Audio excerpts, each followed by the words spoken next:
네, 안녕하세요. 2022년 1월 3일 월요일 새벽 기도 시작하겠습니다. 기도드리겠습니다.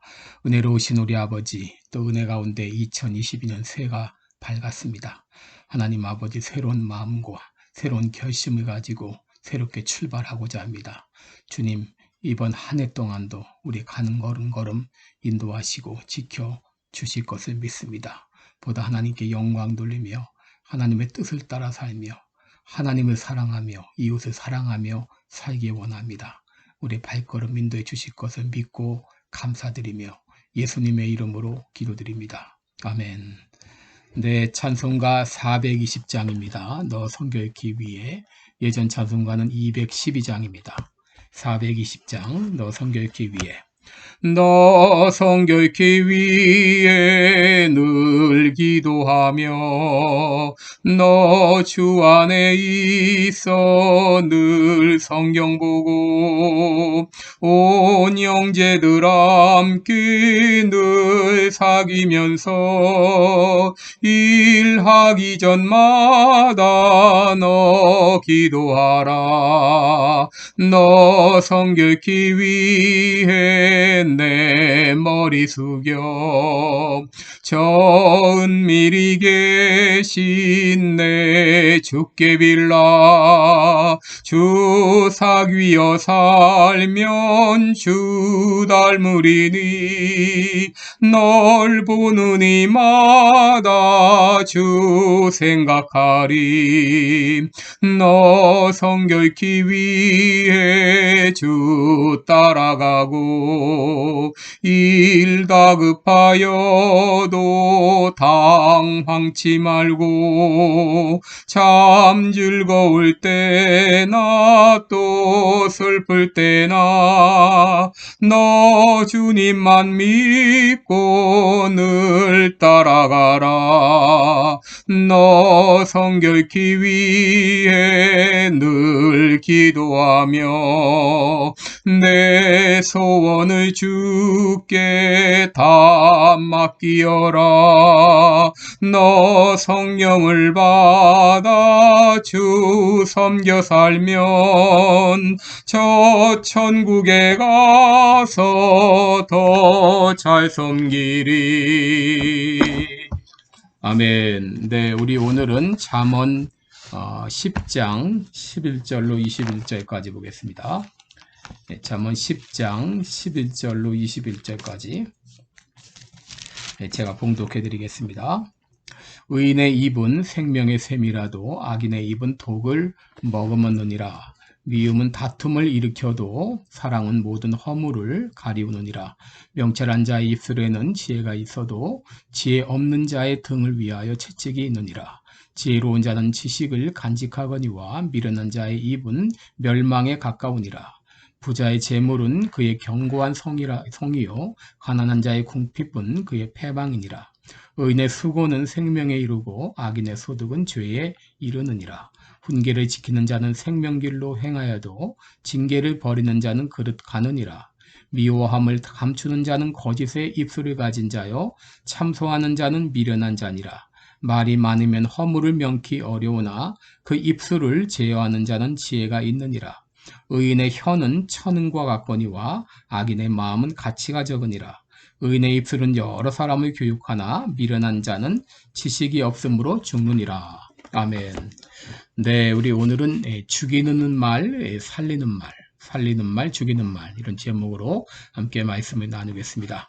여러분 2022년 새해가 밝았습니다. 하나님의 은혜가 여러분과 여러분의 가정과 하시는 일 가운데 충만히 임하시기를 기도합니다. 잠언 10장 11절에 보면 의인의 입은 생명의 샘이라도 악인의 입은 독을 머금었다라고 말하고 있습니다. 여러분 말에는 살리는 말이 있고 죽이는 말이 있습니다. 누군가의 말을 듣고 죽음을 택한 사람이 있는가 하게 되면 누군가의 말을 듣고 죽고자 했다가 다시 살기로 결심한 사람도 있습니다. 누군가의 말을 듣고 힘을 얻어 재기한 사람이 있는가 하게 되면 누군가의 말을 듣고 시리에 빠져 좌절한 사람도 있습니다. 잠언 18장 21절을 보면 죽고 사는 것이 혀의 권세에 달렸다 그랬습니다. 터키 속담에 혀는 칼보다 더 많은 사람을 죽일 수 있다 그런 말이 있습니다. 여러분, 나의 말은 사람을 살리는 말인가? 아니면 죽이는 말인가? 오늘부터 나는 내 말을 통해서 사람을 살리는 말을 하리라. 이렇게 다짐하시기를 바랍니다. 그렇다면 사람을 살리는 말은 어떤 말이고 우리는 어떻게 사람을 살리는 말을 할 수 있을까? 오늘 말씀을 통해 은혜를 나누고자 합니다. 첫째, 허물을 덮어주는 말이 살리는 말입니다. 12절을 보시면 미움은 다툼을 일으켜도 사랑은 모든 허물을 가리우느니라 그랬습니다. 잠언 17장 9절에는 허물을 덮어주는 자는 사랑을 구하는 자요 그것을 거듭 말하는 자는 친한 벗을 이간하는 자니라 라고 말했습니다. 또 잠언 15장 1절에는 유순한 대답은 분노를 쉬게 하여도 과격한 말은 노를 격동한다 라고 했는데 여러분 어떤 말이 노를 격동하나요? 바로 남의 허물을 들춰내는 말이 사람의 노를 격동하는 것입니다. 여러분 허물을 들춰내고 허물을 거듭 말하는 말이 사람을 죽이는 말입니다. 반면에 허물을 덮어주는 말이 살리는 말입니다. 물론 허물을 덮어주라 그 말이 죄를 모른 채 하라 그 말은 아닙니다. 죄가 있으면 그것을 때로 말하고 또 회개하도록 얘기해야 될 것입니다. 여러분 이 허물이라고 하는 것은 실수나 혹은 약점을 말합니다. 사람은 누구나 자기도 모르게 실수할 수 있고 남에게 말하기 싫은 그런 약점들이 있습니다. 그런데 그것을 들춰내는 것은 사람을 죽이는 것입니다. 반면에 사람들의 실수나 약점이 있는 것을 알면서도 덮어주면서 괜찮아, 기죽지 마, 그럴 수도 있지. 이렇게 허물을 덮어주는 말이 사람을 살리는 말입니다. 둘째, 소망을 주는 말이 살리는 말입니다. 여러분 20절에 보면 의인의 혀는 천은과 같거니와 악인의 마음은 가치가 적다 그랬습니다. 또 31절에 보면 의인의 입은 지혜를 내어도 패역한 혀는 배임을 당한다. 여러분 천은과 같다. 이 순수한 은과 같다 그 말입니다. 여러분 의인의 하는 말은 순수한 은과 같다 그런 말입니다. 여러분 이 말은 저는 다른 사람에게 소망을 주는 말이라고 생각합니다.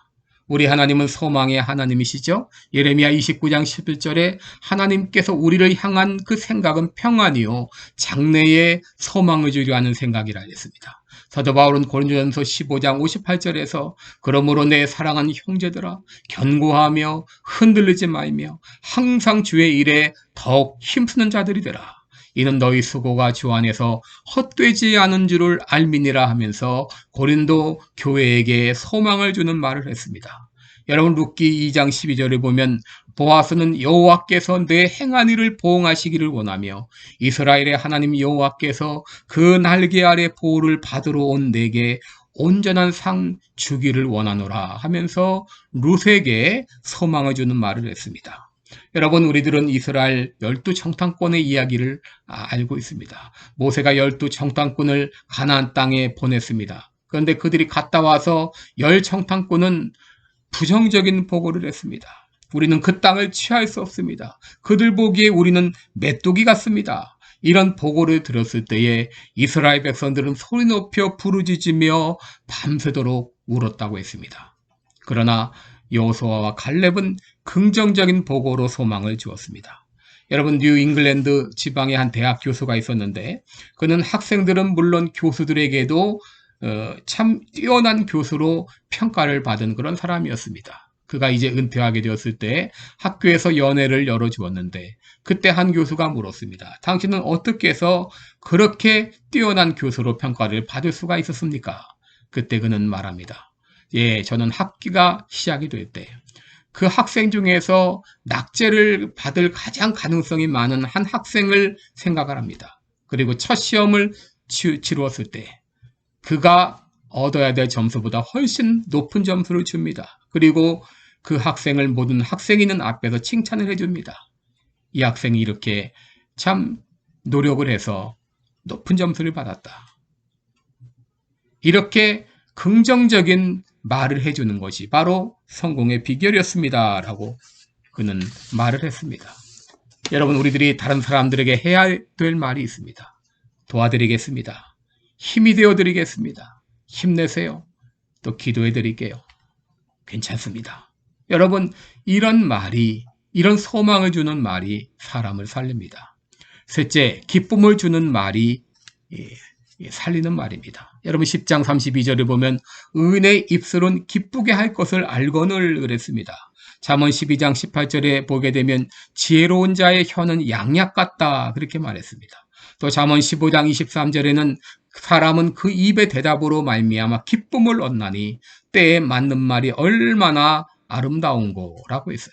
또 잠언 16장 24절에는 선한 말은 꿀송이 같아서 마음에 달고 뼈에 양약이 되느니라 했습니다. 여러분, 내가 하는 말은 다른 사람들에게 기쁨을 주는 말인지 아니면 다른 사람들을 마음을 아프게 하는 말인지 한번 우리는 깊이 생각을 해봐야 됩니다. 룻기 2장 8절 9절을 보게 되면 보아스는 룻에게 이렇게 말합니다. 내 딸아 들으라. 이삭을 주우러 다른 밭으로 가지 말고 여기서 떠나지 말고 나의 소녀들과 함께 있으라. 여러분, 이 말이 룻에게 얼마나 기쁨을 주었을까요? 여러분, 우리들은 다른 사람들에게 기쁨을 주고 힘을 주는 그런 말을 해야 됩니다. 그렇다면 우리는 어떻게 다른 사람들을 살리는 말을 할 수 있을까?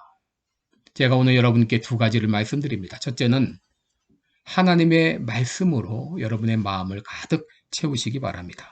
마태복음 12장 34절에 보면 마음에 가득한 것을 입으로 말한다 그랬습니다. 여러분, 우리가 하는 말은 마음의 표현입니다. 우리 마음에 하나님의 말씀으로 가득하게 될 때 여러분, 우리들은 다른 사람을 살리는 말을 하게 될 것입니다. 금년 한 해 동안 여러분이 열심히 성경을 읽고 묵상하고 암송하면서 그 말씀을 마음판에 깊이 새기시기 바랍니다. 그러면 여러분의 입에서 나오는 말이 다른 사람을 살리는 말을 하게 될 것입니다.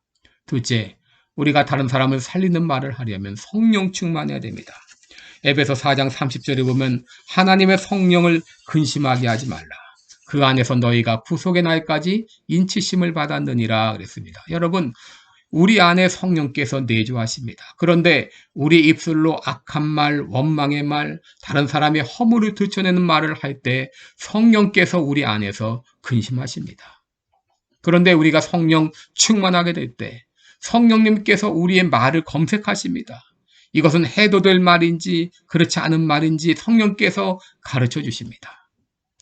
여러분, 영국의 설교가 스퍼전은 더러운 말은 삼중의 고통이다. 그런 말을 했어요. 왜 삼중의 고통인가? 하는 사람 자신도 고통스럽고 듣는 사람도 고통스럽고 더 나아가서 성령님께서 고통스러워한다고 하는 것이죠.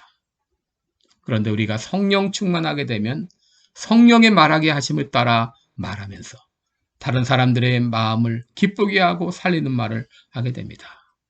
그리고 우리 한 가지 더 생각할 것은 말하기 전에 한번 깊이 생각하라고 하는 것이죠. 야고보 1장 26절을 보게 되면 자기 혀를 제갈먹이라 라고 말합니다. 잠언 15장 28절에 의인의 마음은 대답할 말에 깊이 생각한다 그랬어요. 또 잠언 18장 4절에 명철한 자의 말은 깊은 물과 같고 지혜의 샘은 솟아 오르는 내와 같다 라고 말했습니다. 시편 39편 1절에는 내가 말하기를 나의 행위를 조심하여 내 혀로 범죄치 아니하리니 악인이 내 앞에 있을 때 내가 내 입에 재갈 먹이리라 그랬습니다. 여러분, 새해는 죽이는 말이 아니라 살리는 말, 나의 입술을 통해서 다른 사람을 살리는 그런 말을 하리라. 다시 한번 다짐하면서 하나님의 말씀으로 마음을 깊이 채우시고 그리고 성령 충만하시고 그리고 말하기 전에 한 번 더 생각함으로 내가 하는 말을 통해서 다른 사람을 살리고 용기를 주고 격려하고 위로하고 일어나게 하는 그런 귀한 말을 하는 여러분 되시기를 축원합니다. 기도하겠습니다. 은혜로우신 우리 아버지, 새해가 되었습니다. 지난 한 해 동안 우리가 입으로 말로 얼마나 많은 죄를 지었습니까? 얼마나 많은 사람들에게 상처를 주고 얼마나 많은 사람들에게 아픔을 주었습니까? 아버지, 우리의 모든 죄를 용서하여 주옵소서. 우리 입술을 붙들어 주옵소서. 아버지, 우리 입술이 이제는 사람을 살리는 그런 말이 되기를 원합니다. 아버지, 내 마음 가운데 말씀으로, 하나님의 말씀으로 가득 채우게 하시고 성령 충만하고 그리고 내가 말할 때 내 입에 재갈을 물림으로 내 입에서 나오는 말이 사람을 살리는 생명의 말씀들이 나오게 하여 주옵소서. 감사드리며 예수님의 이름으로 기도드리옵나이다. 아멘. 네, 오늘 하루도 복된 하루 되시기를 바랍니다. 고맙습니다.